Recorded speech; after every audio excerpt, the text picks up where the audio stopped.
Hello. In this video, we're going to talk about the ACA Code of Ethics, and this is part 2 of this series. In this video, we're going to look at the preamble of the ACA Code of Ethics and talk specifically about that, and then start looking at the ACA Code of Ethics itself and what are the different parts of it and some of the guidelines that you'll be expected to follow as a counselor. So as we begin this video, we want to talk about the preamble, and this is the beginning part of the code.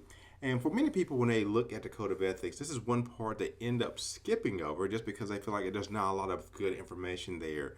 But this preamble is really the foundation of the Code of Ethics, and so I think it's important for us to be able to look at this preamble and understand this purpose behind it so that we can contextually be able to look at everything else in the Code of Ethics based through this lens of the preamble. So for me, this is important things to talk about. So I want to make sure we spend a few minutes here. One of the first things it talks about here in the preamble is that we need to be able to enhance human development through the lifespan. The reason why this is important is that as we are working with clients are going to come to us from all different backgrounds of life, all different age groups and things of that nature. And so because of that, we want to be able to make sure that through this whole process of lifespan, as they continue to develop through these different life stages, we want to make sure that the things that we're doing are beneficial to them at those different life stages. And so whether my client is age 3 or 93, whether my client is single or married or whatever the case may be, whatever life stage they're going through, we want to make sure that what we're doing in that counseling room is going to be something that's going to benefit them. And so this first part is saying that we're going to try to enhance their development regardless of what age group or whatever stage they are going through at that present time. Next thing says we're going to honor diversity and embrace a multicultural approach in support of the worth, dignity, potential, and uniqueness of people within their social and cultural context. So let me break that down a little bit. The first part just talks about the fact that we need to honor diversity. Now, I could spend a whole hour just talking about honoring diversity. I won't do that, but I could. But what this is helping us to see is that before we begin looking at these the code, we need to realize that as we are working with individuals who are different from us, that we need to honor that diversity that they have. That clients are going to come in from different walks of life, different stages of life, and we need to be able to be okay with that diversity they have and embrace that multicultural approach. And I think that's important, that multiculturalism comes through this whole Code of Ethics, and that we can't look at everything from one particular perspective. We have to look at it from a multicultural approach. And as we do that, as we are honoring that diversity and looking at and embracing this multicultural approach, we need to support the worth of people. We want the people to know that they have value. We want to help them to see we want to treat them with dignity, and so that goes along with the respect we have for all people. We will also look at potential. That's that growth process they go through. That they may be at a place in their life that they feel is low. We look at helping them to see their potential and their growth, that they are able to do that. Also, the uniqueness they have, because they will come to us from different social places and different contexts. So whether someone falls into a lower socioeconomic status, or whether someone's a part of the LGBTQ population, whether someone is African American, whether someone is coming in because of an assault, or whatever the case may be. This basically is helping us to see that we have people who are coming in with many aspects to them that are important, that are different, and we just need to be able to honor all those things and continue to remind them of their worth and dignity throughout that whole process. Third thing talks about promoting social justice. For many people, when we hear the term social justice, they get in their mind that the ideology of what social workers do. And I think social workers do a great job with this, but as part of the counseling profession, social justice is a part of what we do as well. That we try to give a voice to those people in our communities who don't necessarily always have a voice for themselves, and we try to make sure they have a place to be able to speak. And so we sometimes speak on their behalf for them. And so this happens in the counseling room. And in the previous video, we talked about advocacy. This happens in not only individually, but it happens at a societal level, and we do it as a part of our profession as well.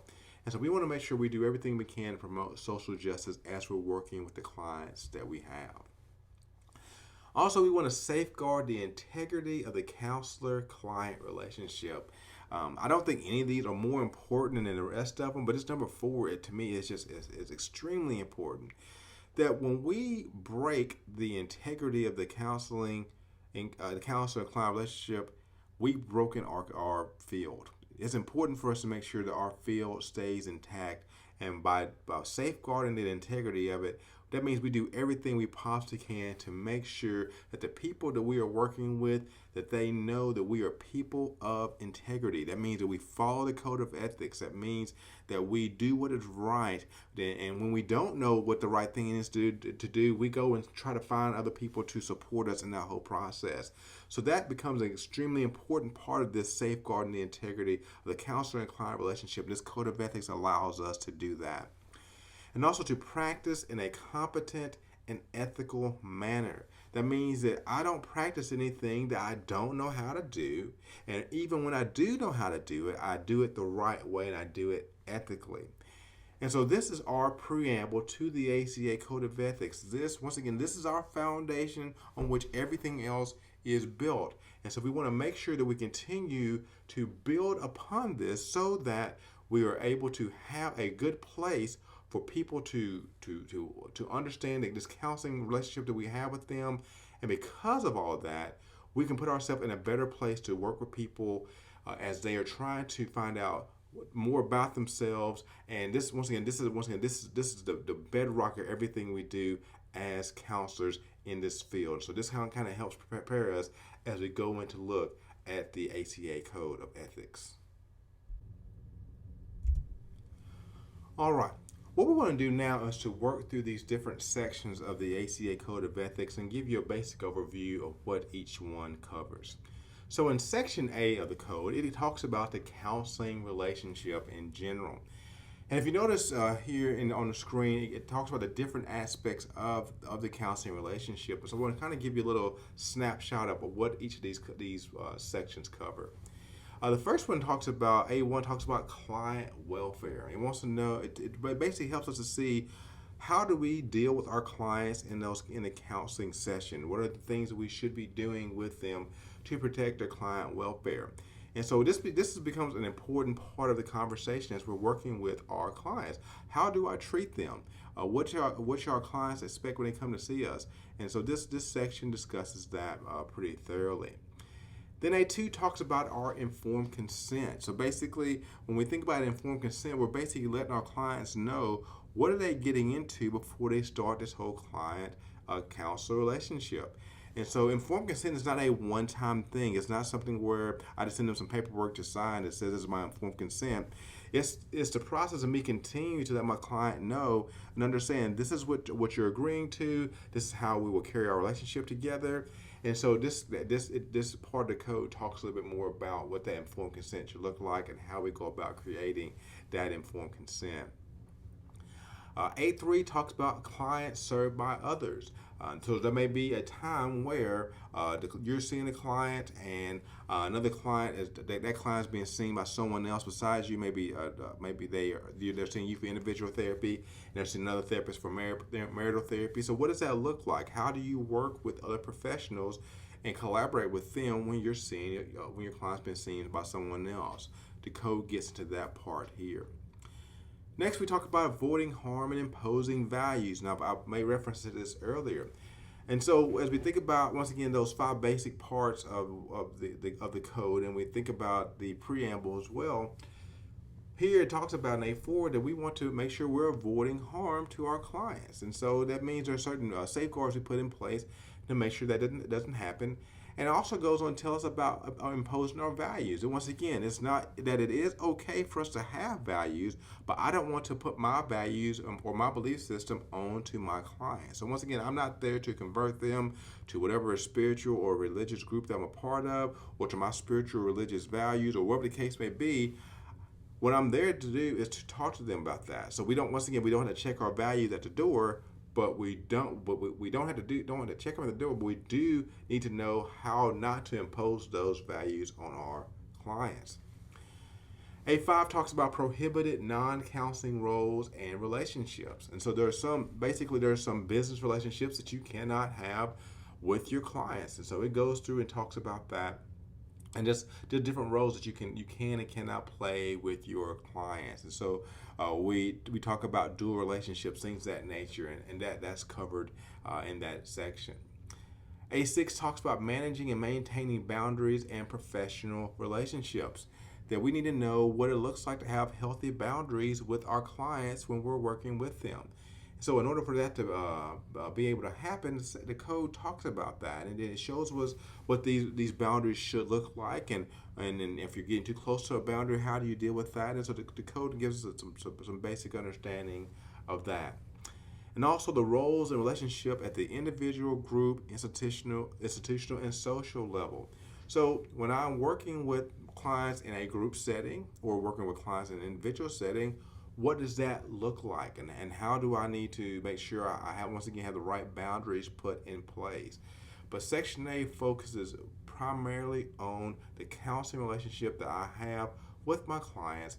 And the reason why it does this, it wants to make sure that I am doing the right thing with my clients, so that relationship stays firm, that relationship has healthy boundaries, and I don't find myself being put into a place where where I'm doing things with my clients I shouldn't be, or also making sure that my clients aren't trying to pull me into relationships or into connections with them that should not be happening. And so Section A covers a counseling relationship between me as a therapist and a client that I have. A8 talks about multiple clients when we're working with maybe a group of clients and group work as well, and what that process looks like. And so many of you will be doing group work at some point down the road. Confidentiality becomes a big thing, and this talks to you about that as well. Another thing is in A10 talks about fees and business practices. How do you go about setting your fees for the counseling services that you're providing? And when it comes to the way you do your business, the code gives you some guidelines on that and to help you to think about that as well. Also, when you terminate your clients, maybe there's a reason that you are no longer going to see that client anymore. You need to understand, what does termination look like? How do you go about doing that? And how do you refer this client on to someone else? That becomes a very important thing for us to consider.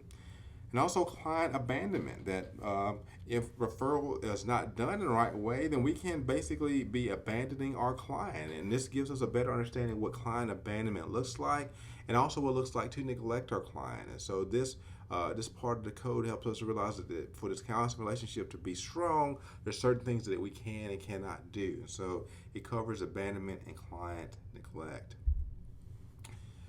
When we get to Section B, it covers confidentiality and privacy.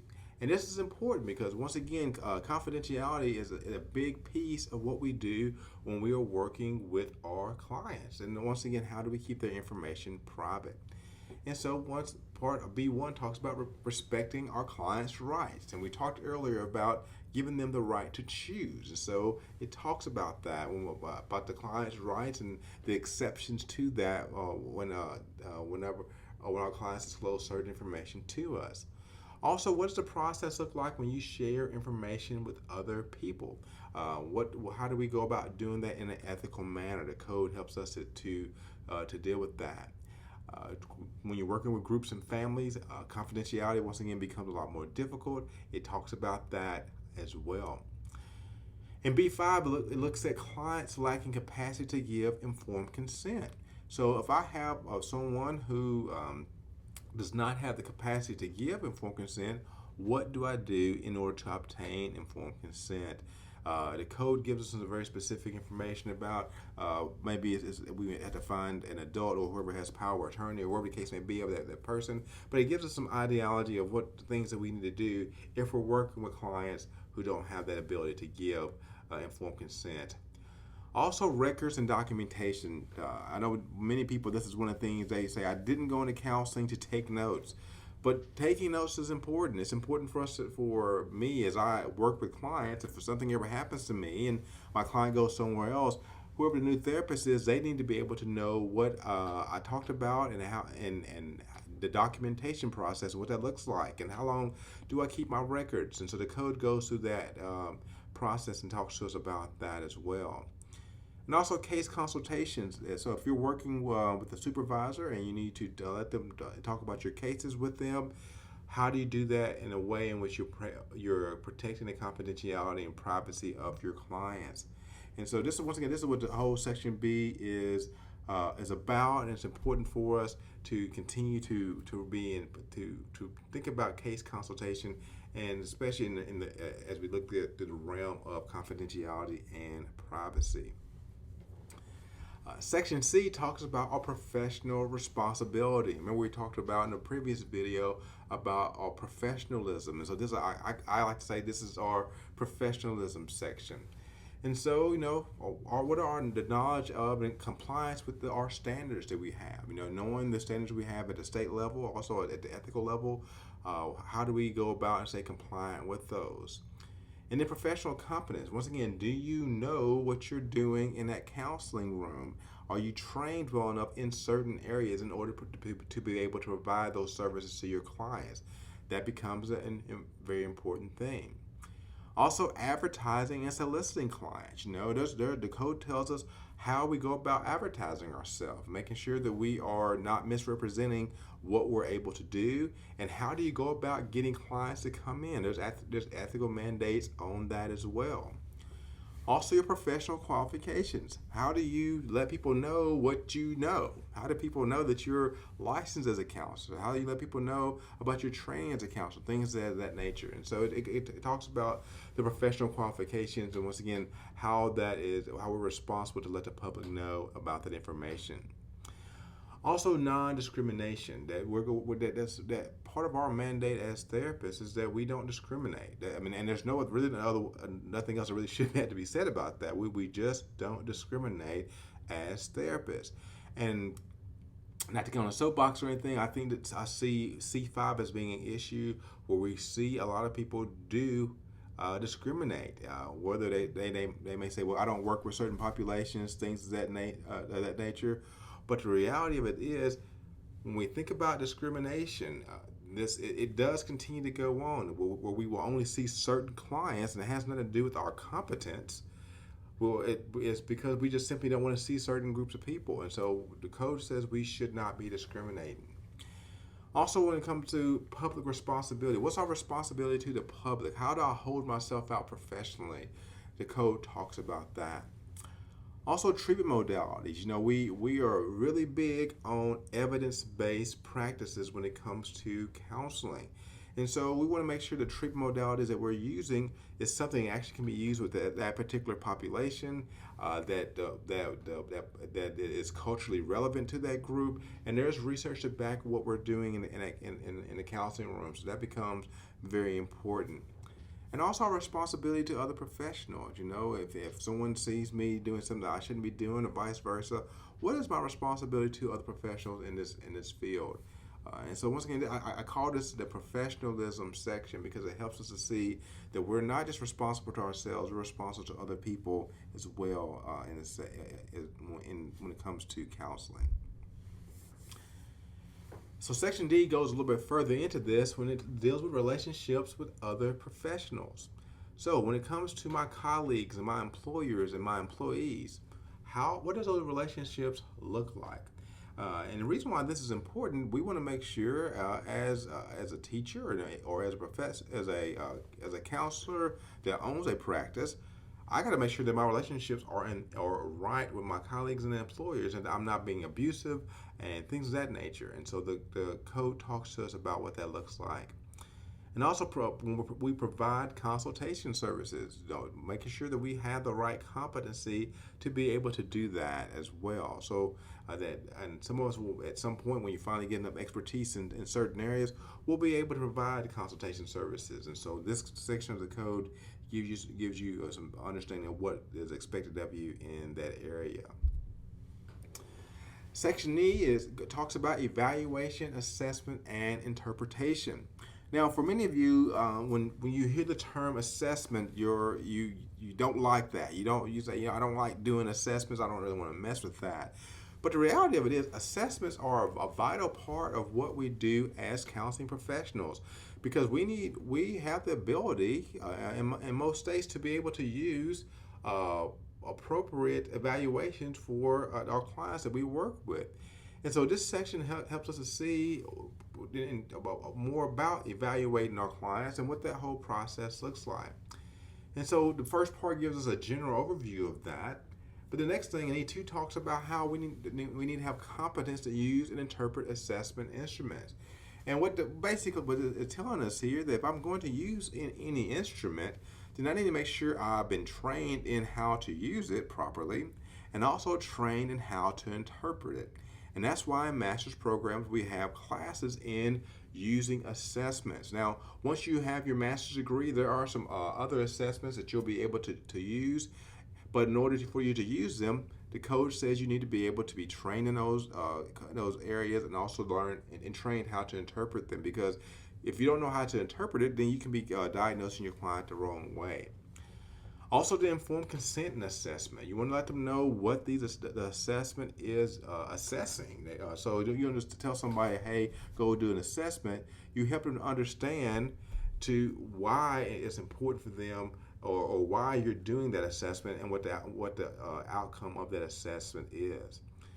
Also, if you need to release that data to qualified professionals, what does that process look like? And so it may be a thing where I want a second person's opinion on this assessment, or whatever the case may be. Then I want to make sure that I have some way of doing that and releasing that information. Also, a lot of times with assessments help us out with diagnosis. We see a correlation between the two. So some assessments are very specific. So there may be one for PTSD, or one for depression or anxiety, whatever the case may be. And so if we're using assessments to diagnose a mental health disorder, then we need to make sure that assessment is actually built to do that. And the reason why I say that, some assessments, they help you to get a scale of what level someone may be on and for anxiety or depression, but it may not be able to use that assessment to diagnose that mental health disorder. So it just helps. So this is kind of gives us some guidelines on that. And E6 goes on and talks about how you go about doing instrument selection. How do you know the right instrument to use when you're trying to assess someone? Also, the conditions of the assessment administration. So, for example, if I'm giving an assessment to someone, I can't give an assessment to one person where the room is 75 degrees, and for the other person the room is 32 degrees. If the room is too cold or too hot, that's just one simple example, then that person may not be able to concentrate on that assessment, which is definitely going to make the outcome of their assessment look significantly different than someone who is in a different scenario. So it just talks about how we got to make sure the conditions are right and are equitable when we're giving out and doing assessments. Another thing we can consider in assessments is the multicultural part of it.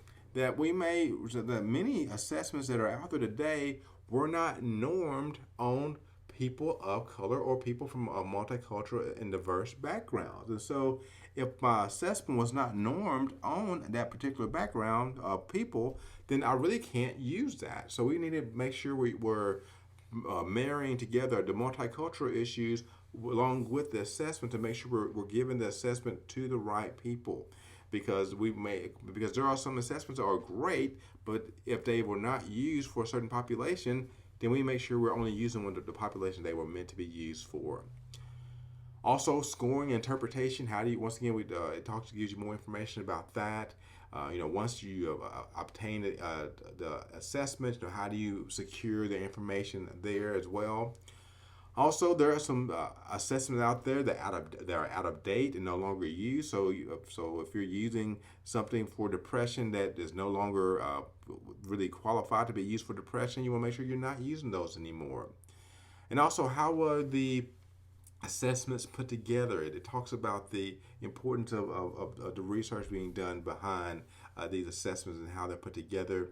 and also when there's a legal evaluation, what does that look like? And so once again, these are great guidelines to help us in this process of evaluation, assessment, and interpretation. Now this next section, section F, talks about supervision, training, and teaching. And for me, this is one of my the section I spend a lot of time in because I provide supervision for people who are postmasters. I also provide supervision for people in a practicum and internship, and I'm also a teacher. And I train a lot. So because of that, this section speaks directly to me in a specific area in which I do. And for you as a student, you may say, hey, well, right now I'm not in this role right now, but you may not be in this role, but this at least helps you to understand what's expected of the people who are in these roles as they're working with you. So F1 talks about counsel supervision and client welfare, so making sure that the clients I work with as supervisees, that once again, how do I go about doing that in an ethical manner? Also, if I'm providing supervision, once again, am I competent? How do we show competence as a counselor supervisor? F3 talks about the relationship that I have to have with my supervisees, so whether that's a student supervisee or a postmaster supervisee, at the end of the day, the question is being asked is, what does that relationship look like? Because if you think about it, especially when you get finished with grad school, that supervision relationship changes quite a bit because sometimes you're paying for a supervisor to evaluate you. So their job is to evaluate you, but you're paying them to do that. And so it can get kind of, the lines can get kind of muddy at times. And so if that person is your boss and they're your supervisor and you're paying them for supervision, or if they have the ability to fire you but they're your clinical supervisor, there could be a conflict of interest there. And so basically what this is trying to do is help us to see that we as supervisors, we have to make sure we're doing this in an ethical manner.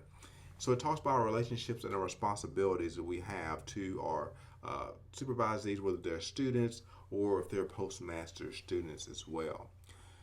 Also, as I evaluate my supervisees, and as they evaluate me, what does that look like? Or when we do remediation, as we do that for students and also for people postmasters, what does that process look like when we're working with them?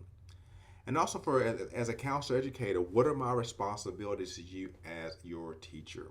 And so I'm thankful that this is a part of the Code of Ethics because we do have those therapists who become teachers, and so because of that, there's responsibilities that we have to you as teachers, and so it wants to look at us as counselor educators. How are we responsible to you as students? And so it goes into student welfare. How do I treat my students? How do I evaluate and remediate when it comes to students? This becomes a very important thing. At my time at Messiah, I was a part of a remediation committee, and a lot of stuff that we end up doing was based upon what the Code of Ethics says, and how do we build that relationship with you as you're going through the remediation process. And also the roles and relationship between the counselor educator and students. Once again, making sure that I know my role, the students know their roles, and what do those relationships look like to make sure they're done in such a way that I as a teacher am not taking advantage of my students.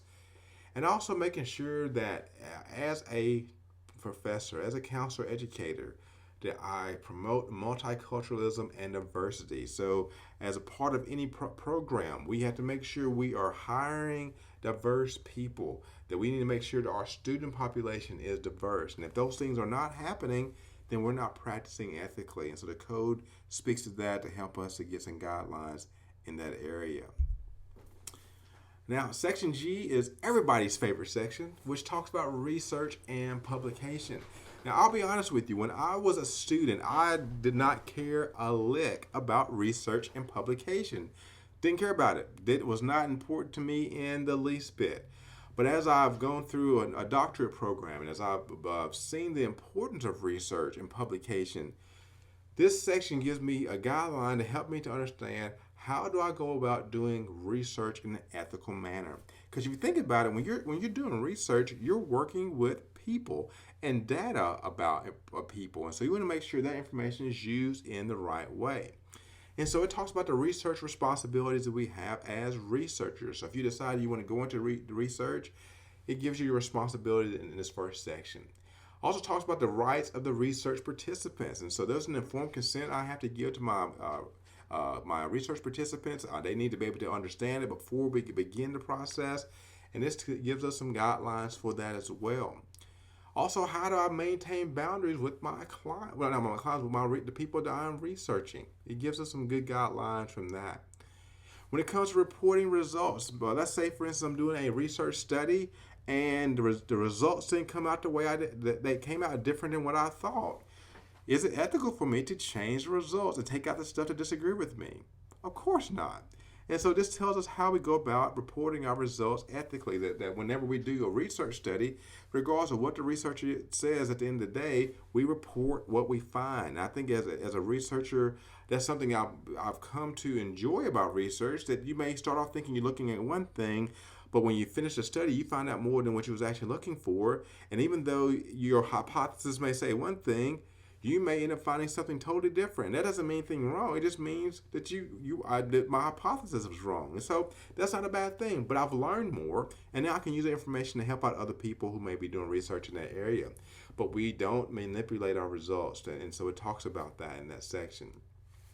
And also publications and presentations. It talks a lot about how do we go about that process of making sure that we're doing that in an ethical manner. I've been published a few times. I present all the time. I absolutely love presenting, but there's an ethical process we go through whenever we are doing publications and we're presenting. And so the Code of Ethics gives us information about that. So hands down for me, Section H is my favorite part of the code because I like talking about technology. And so this talks about distance counseling, technology, and social media. Now there is a total separate video that we have on social media ethics, and so so hopefully all of this won't be a repeat to you, but I do want to give you a basic overview of what the code says here in Section H, and you can refer to the next video, the separate video on technology and counseling to get more specific information about this. First of all, it just talks about knowledge and legal considerations.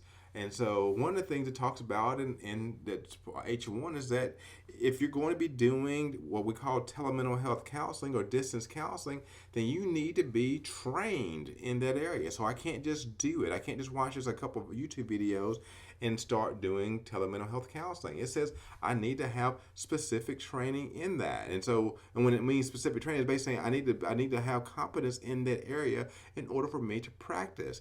And also there's some legal considerations. Can I practice across state lines? Things of that nature. What does the law say about that? And so we have a whole other video specific to that. But once again, this is what it talks about in Section H. H2 talks about informed consent and security.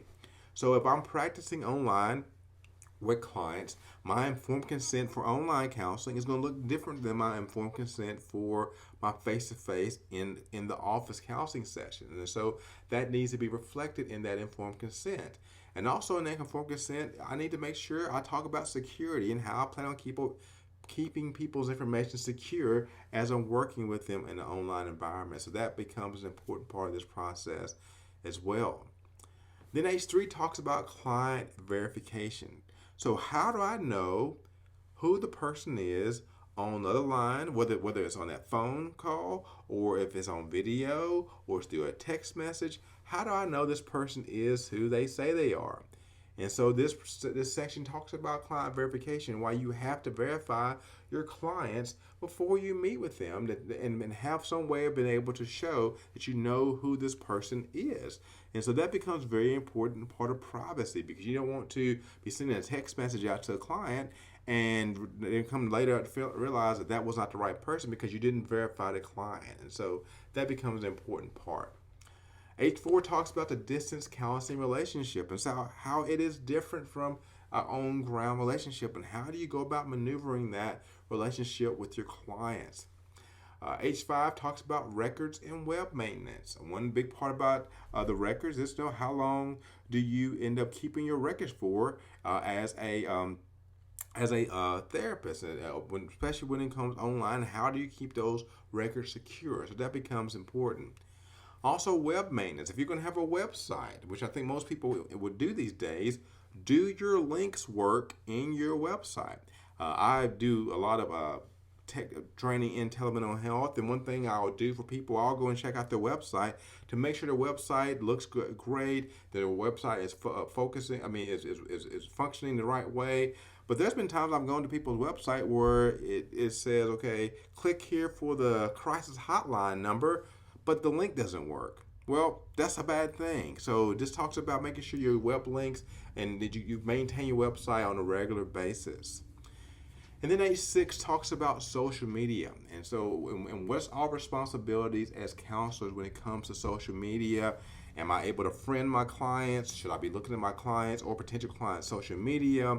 Things of that nature, it gets into that and talks about that in H6. And so this section gives a lot more information about telemental health. And this last section is section 9. This talks about resolving ethical issues.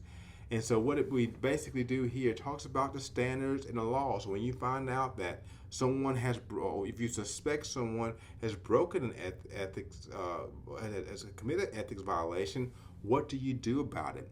And how do you go through that process and dealing with ethics committees? Because there may be an ethics committee on the state level, or maybe the national ACA ethics committee.